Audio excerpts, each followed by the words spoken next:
what, folks? We are back with another Mariana Trench video, and hopefully some of these will still surprise you, because I think all of you, including us, are kind of experts on what's down there. So let's keep talking about it. Hey guys, welcome back to Most Amazing Top 10. I'm your host, Rachel Fisher, and today we are covering our top 10 weirdest creatures that live at the bottom of the Mariana Trench, the deepest point in the ocean. And so without further ado, let's get going. Number 10, the frilled shark. This is one of the most stealthiest sharks in the sea. This shark is so stealthy that researchers believe that it had been extinct for 80 million years. Little did they know, it's just very good at hiding.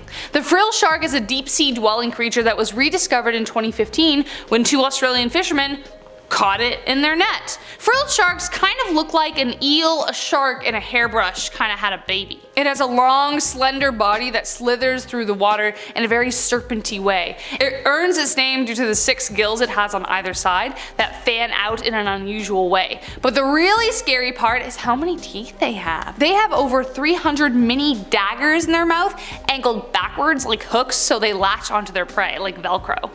It is one of the few creatures on Earth to be considered a living fossil because it happens to be the only one of its kind. It has no other relatives, which if you're someone who doesn't like their in-laws, not really a bad thing, I guess. Number 9, massive amphipods.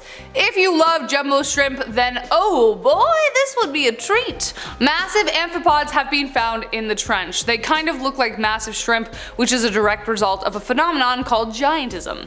The massive crustaceans can grow to over a foot long in the Challenger Deep, while the ones closest to the surface only reach about 3 centimeters. The reason they have gotten so large is a part of their strategy to help them survive the immense pressure of being a deep sea survivor. A group of molecules called a piezolyte were found, and they help stabilize proteins against hydrostatic pressure. This helps them survive and could have a hand in helping them grow to be so large. Number 8, glass amoebas. In order to live that far down into the ocean, there are going to be 3 main things that you'll have to overcome: lack of light, freezing temperatures, and a lot of pressure.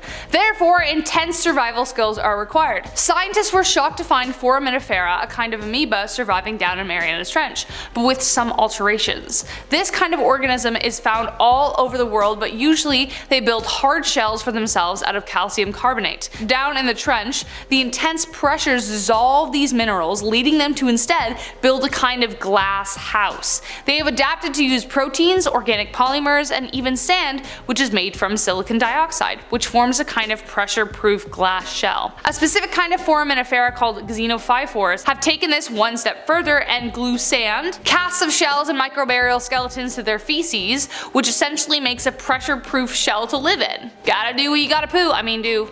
Number 7, the barreleye fish. This fish looks like Pixar teamed up with Tim Burton and made this fish up. It looks like an animation floating in the water. Nothing makes sense. Someone once said to me that if you've thought about it, chances are someone's done it or that it exists. I imagine that's untrue for most things, but I've definitely thought about what it could be like to have a see-through body, and this fish brought that thought to life, so who knows. The barreleye fish has a head that is entirely see-through. It was originally presumed that they only had tunnel vision because any specimens collected would die before they reached the surface and their head would collapse. But now scientists are able to confirm that they actually rotate their eyes to look up through a fluid-filled shield, which is their head, to check out prey above them. They also have fins specifically adapted to allow the creature to hover frozen in place. Their eyes are also designed to capture light just enough to see silhouettes of their prey, so they have really incredible eyes. Weird. They look so pretty though. I like them. Number 6, Benthocodon. The thing that fascinates me the most about the creatures in the Mariana Trench is their size and appearance. Why? The water pressure at the bottom of the trench is about 8 tons per square inch, about 60,000 pounds per square inch. You'd think to be able to stand that pressure you'd have to be like Godzilla or something, but that's not the case. It's close to the exact opposite.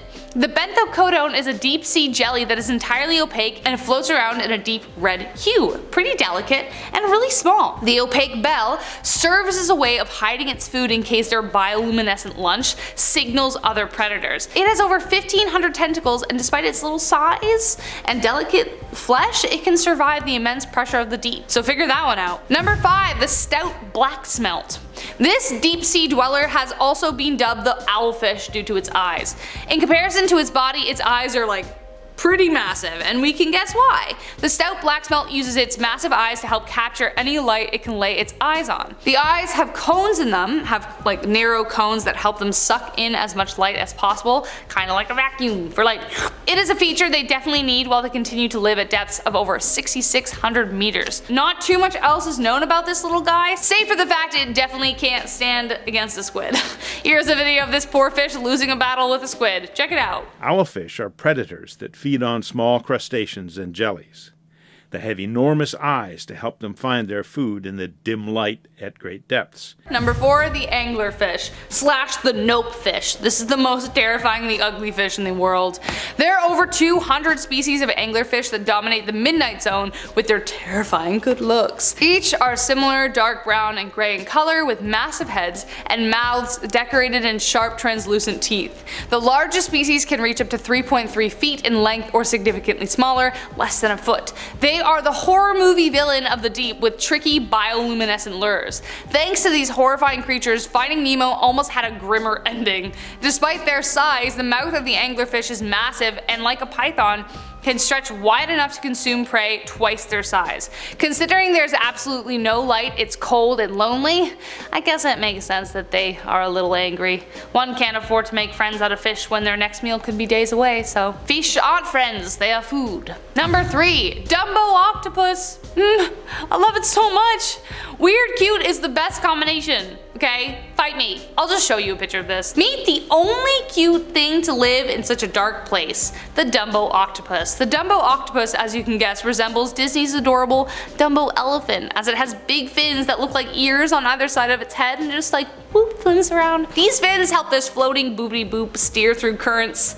They try so hard. While they vary in color and size, they usually reach around 20 to 30 centimeters, so they're really small. While some have also been found to almost reach 6 feet, so that's like one you can hug. Sadly, you won't come across them in shallow water, as these cute water babies are only found around 400 to 4,800 meters below the surface. Since where they live is so dark, they don't need an ink sac to defend themselves, so they don't have one. But honestly, who would want to attack this little guy? Look at those eyes. Puss in Boots can take a seat. Number 2, the tripod fish. Can we talk about how this fish looks like they are an alien standing on the moon? Kinda, sorta, yeah? Anyways, yes, that fish is literally standing on the sand. The tripod fish is yet another fish that has adapted in a strange way to live in the deepest, darkest depths of over 6,000 meters. Another tiny but mighty example, it can only grow to about 3 centimeters long, while its long, bony fins could extend to a meter, allowing it to stand. Researchers estimate that fluid is pumped into them, which allows them to become rigid so they could actually prop themselves up. If you're wondering why they want to be taller, ask yourself that question the next time you purchase a pair of heels. By standing tall, it's got the best vantage point to capture prey such as small crustaceans. As they float in the current, the tripod fish can just open their mouths and catch them like snowflakes. However, it is practically blind due to its habitat, so its fins sense vibrations to anticipate predators, so otherwise it just kind of waits there for food. Number 1, last but not least, the Mariana snailfish. Though it doesn't look like it could withstand pressures of 1,000 feet below, the Mariana snailfish proves yet again the age-old phrase of never judge a book by its cover. Meet the deepest fish in the ocean, which thrives at 8,000 feet below sea level. Though they look small, fragile, and slightly translucent, these little guys are actually the top predator at this depth. With few predators, they get the cream of the crop when it comes to food down there. They kind of look like white fat goldfish with a long narrow tail. Its flesh is so translucent you can even see its liver through the skin. Compared to some of the other creatures on this list, it definitely doesn't scream robust survivor, but has adapted in a new clever way scientists are still trying to understand. And that was yet another Mariana Trench video. If you want more, you know we deliver, so let us know. Like, comment, subscribe, and give us some love. Let us know your thoughts. And as well, if you want to check me out on Bumblebee, go ahead and subscribe over there as well. I've been your host, Rachel Fisher, and until next time guys, take care.